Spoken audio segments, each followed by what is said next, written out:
Hello. नमस्कार, सत श्री अकाल, आदाब, खमा गणी, राम राम। मैं प्रमोद कुमार आपका स्वागत करता हूं बुक टॉक चैनल पर। और ये जो वीडियो है, इससे पहले जो दो वीडियो बने वो रामचंद्र शुक्ल के बारे में बने। और रामचंद्र शुक्ल ने जनवरी 1929 में अपना जो हिंदी साहित्य का इतिहास है उस ग्रंथ को प्रकाशित करवाया। और बाद में उसी ग्रंथ को परिवर्धित और संशोधित करके 1940 के अंदर प्रकाशित करवाया। तो बहुत सारी बातें उनके बारे में हमें जो जाननी थी वो जानी। पिछले जो दो वीडियो है वो थोड़े बड़े बने। और रामचंद्र शुक्ल के बारे में जानकारी ही इतनी सारी होती है कि पूरी हिंदी साहित्य के इतिहास के अंदर हम उन्हीं की बातों को ज़्यादातर पढ़ते हैं, क्योंकि उनके द्वारा लिखा गया जो हिंदी साहित्य का इतिहास है वो एक तरह से हिंदी साहित्य के लिए मूल रूप से आधार ग्रंथ के रूप में काम करता है, या हिंदी साहित्य की जड़ है। तो उनको उनके बारे में हमने पढ़ा। अब हम आगे जो इतिहासकार है राम कुमार वर्मा। राम कुमार वर्मा एक तरह से ऐसे कह सकते हैं कि रामचंद्र शुक्ल ने अपना इतिहास लिखा, उसी इतिहास ग्रंथ के अंदर थोड़ा बहुत बदलाव करके इन्होंने अपने इतिहास ग्रंथ को लिखा।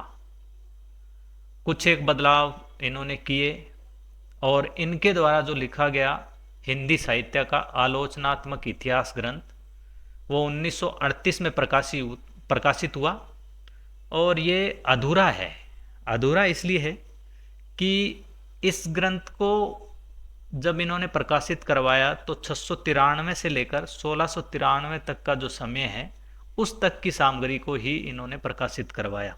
यानी कह सकते हैं कि भक्ति काल का जो समय था उसी को इन्होंने प्रकाशित करवाया। यानी इनकी जो विषय वस्तु है वो भक्ति काल तक की है। और इन्होंने अपने ग्रंथ को 7 प्रकरणों में बांटा है। और इनके अलावा अगर हम कहें तो राम कुमार वर्मा है, उनका जन्म 14 सितंबर 1905 में मध्य प्रदेश के सागर जिले में हुआ। और जो वर्मा जी के पिताजी है लक्ष्मी प्रसाद वर्मा, वो डिप्टी कलेक्टर थे। और जो राम कुमार वर्मा है, इनकी जो प्रारंभिक शिक्षा है वो जबलपुर में होती है। और बाद में ये जगदलपुर भी इनकी कुछ दिन शिक्षा होती है, क्योंकि इनके पिताजी का जगह जगह तबादला होता रहा, तो इसलिए इनकी शिक्षा भी अलग अलग जगह पर होती रही। जैसे जबलपुर है, जगदलपुर है, नरसिंहपुर है। तो इनकी जो प्रारंभिक शिक्षा वो इस तरह से होती रही। और ऐसा कह सकते हैं कि रामकुमार वर्मा शुरू से ही मेधावी थे। बहुत अच्छी इनकी जो बुद्धि थी वो तीव्र बुद्धि के थे। इन्होंने जितनी भी परीक्षाएं पास की वो प्रथम श्रेणी से पास की। और इन्होंने जो अपना ये हिंदी साहित्य का आलोचनात्मक इतिहास है, ये इनकी कह सकते हैं कि पीएचडी का विषय है। पीएचडी की है इस पे, हिंदी साहित्य का आलोचनात्मक इतिहास, इस पे इन्होंने पीएचडी की है। तो ये इनकी पीएचडी का विषय है। और ये इतने मेधावी थे कि इनको एक मेडल दिया गया जिसका नाम है हॉलैंड मेडल। और ये हॉलैंड मेडल उन्हीं बालकों को दिया जाता था जो पढ़ाई में अव्वल रहते थे। और इसके बाद में ये कुछ समय तक रूस में भी रहे, वहाँ पर भी इन्होंने अध्यापन कार्य करवाया। लेनिनग्राड विश्वविद्यालय है उसके अंदर। और उसके बाद में ये मध्य प्रदेश शिक्षा विभाग के सहायक संचालक के रूप में भी रहे। और अंत में ये इलाहाबाद के अंदर अपनी साहित्य साधना में संलग्न रहे। और दूसरी चीज़ ये है कि राम कुमार वर्मा है वो भावुक किस्म के हैं, भावना संवेदना ज़्यादा है। तो अपना जो ग्रंथ लिखा इन्होंने वो भी भावुक होकर लिखा। और एक चीज़ ये करते हैं कि रामचंद्र शुक्ल जो आदिकाल का समय है वो 1050 संवत से लेकर 1375 संवत को निर्धारित करते हैं। अब ये इनमें थोड़ा सा बदलाव कर देते हैं। ये उस समय को और पीछे ले जाते हैं। और जहाँ राम कुमार वर्मा उस समय को सिद्धों, जैनों और नाथों के समय से जोड़ देते हैं, वहाँ रामचंद्र शुक्ल है वो सिद्धों, जैनों और नाथों को हिंदी साहित्य से पहले की इतिहास ग्रंथ में, या ऐसा कह सकते हैं कि अपभ्रंश साहित्य में उसको शामिल करते हैं। तो एक काम तो सबसे बड़ा ये किया रामकुमार वर्मा ने कि जो समय है उसको ये संवत 750 तक ले जाते हैं, और उस समय को, जिसमें 750 संवत से लेकर 1000 संवत तक का जो समय है, उसको ये संधि काल नाम देते हैं। और संधि काल के अंदर ये सिद्ध, जैन और नाथों की जो रचनाएं हैं उसको रखते हैं। यानी 7वीं शताब्दी का जो समय है उस तक ये हिंदी साहित्य का समय मानते हैं कि वहाँ से हिंदी साहित्य की शुरुआत हुई। इसके बाद में ये चारण काल नाम देते हैं। संवत 1000 से 1375 ये सब डाटा है पूरा का पूरा। जो डिंगल साहित्य है उसको कहा इन्होंने चारण चारण काल। यानी ये इनका मानना ये था राम कुमार वर्मा का कि जो चारण थे उन्होंने डिंगल में साहित्य लिखा। ये डिंगल और पिंगल दो भाषा की शैली है। जो पिंगल है उसके साथ अपभ्रंश भाषा, और अपभ्रंश भाषा के साथ ब्रज भाषा का क्या रहता है, मिश्रण रहता है। तो अपभ्रंश और ब्रज भाषा का जो मिश्रण है, जिसमें एक मिठास होती है, माधुर्य गुण को उसमें ज़्यादा माना जाता है। तो ऐसी रचनाएं जिनमें अपभ्रंश और ब्रज भाषा के मिश्रित रूप को प्रयोग में लिया गया, उसको हम बोलते हैं पिंगल। और डिंगल भाषा जिसके अंदर हम अपभ्रंश और राजस्थानी भाषा है उसका जो मिश्रण है उसका उपयोग करते हैं।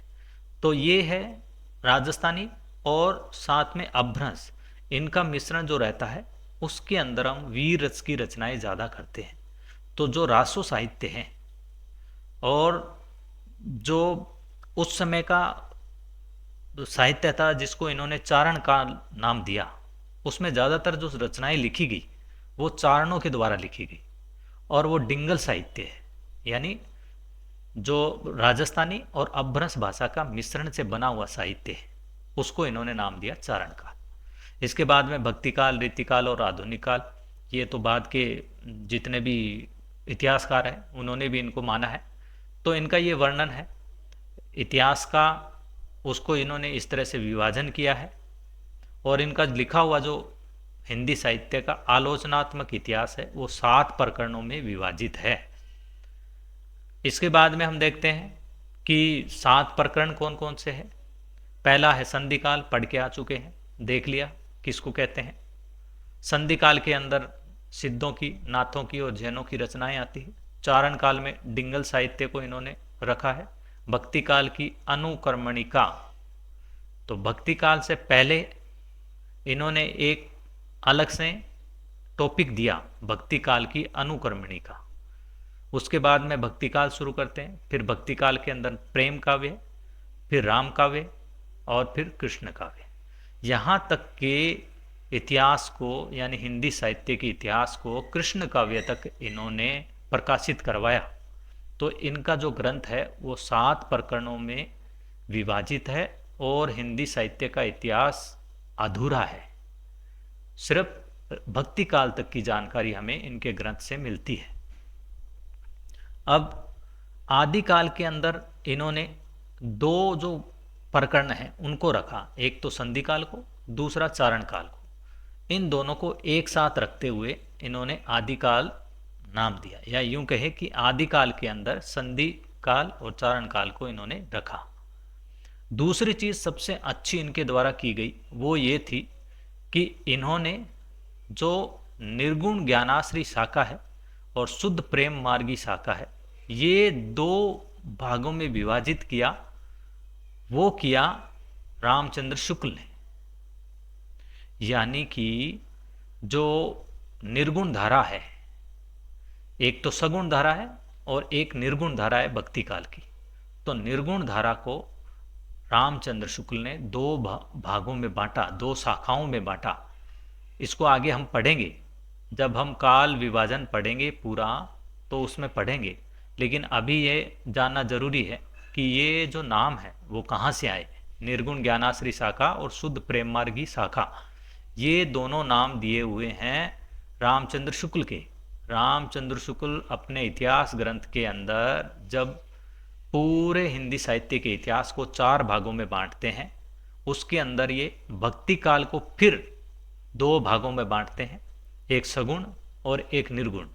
फिर सगुण को भी 2 भागों में 2 शाखाओं में बांटते हैं, उसी तरह से निर्गुण को भी 2 शाखाओं में बांटते हैं।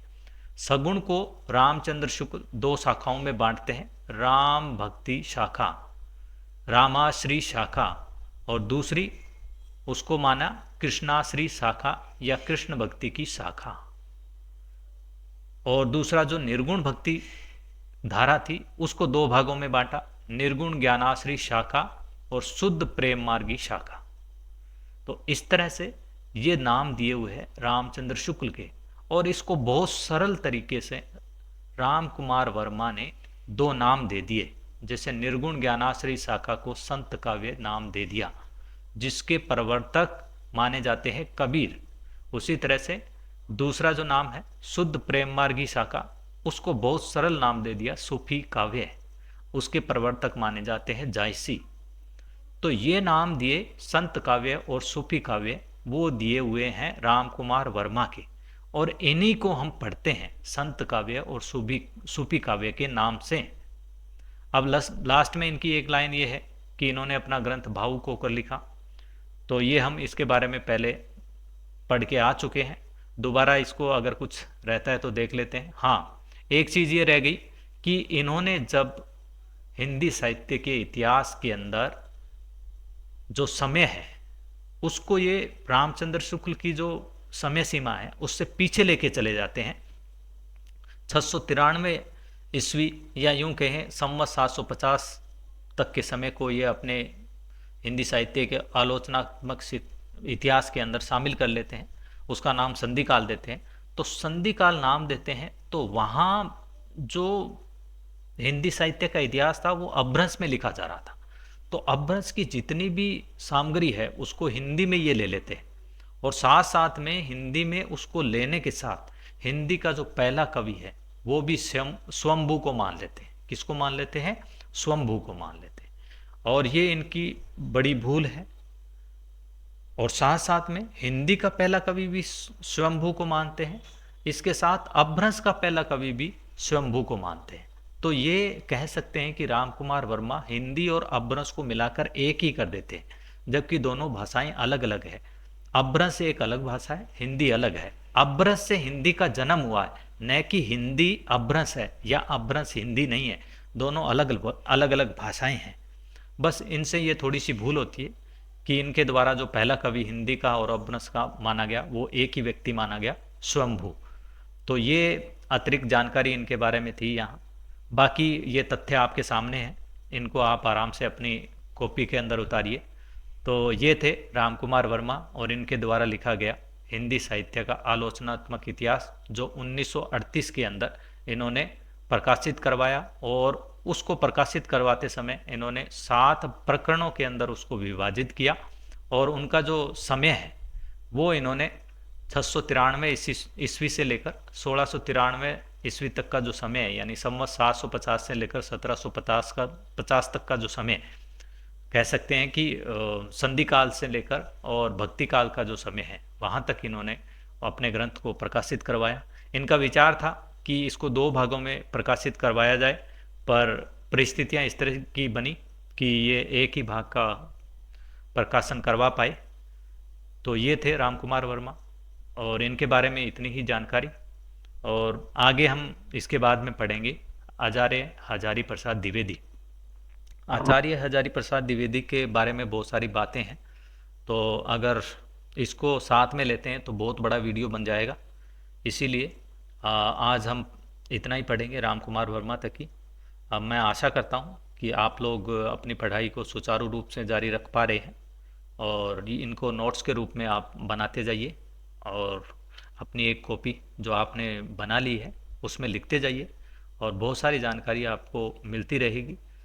और जैसे जैसे ये जानकारी आपको यहाँ ये जिसको कह सकते हैं अपन पीपीटी के द्वारा मिल रही है, और बहुत सारी जानकारी ऐसी जो यहाँ लिखी हुई नहीं है वो वाचन के द्वारा बोली जाती है, उसको भी आप लिखेंगे। कई बार होता है कि वाचन के अंदर बहुत गहरी बात बोल दी जाती है वो इनमें शामिल नहीं है। तो उसको भी आप नोट कर लीजिए इनके साथ साथ ही, जिससे कि आप मतलब कहीं भी आपके नोट्स में कमी ना रहे और एक अच्छा नोट्स तैयार हो जिससे आपको सफलता प्राप्त हो। और इसी के साथ आज इतना ही। और अ, होता क्या है कि थोड़ा सा, एक तो शायद मुझे ऐसा लगता है, एक दो साथियों ने बताया कि इसके अंदर आवाज़ की थोड़ी सी इतनी क्वालिटी अच्छी नहीं है। तो अभी तो देखो, मैं इस क्षेत्र में नया हूँ, मुझे ज़्यादा नॉलेज है नहीं कि कैसे आवाज़ को सही किया जाता है क्या है। और अगर आगे भविष्य में कोई इस तरह का कोई व्यक्ति मुझे मिलता है जो इस बारे में मुझे थोड़ी जानकारी दे सके तो इसमें सुधार करेंगे।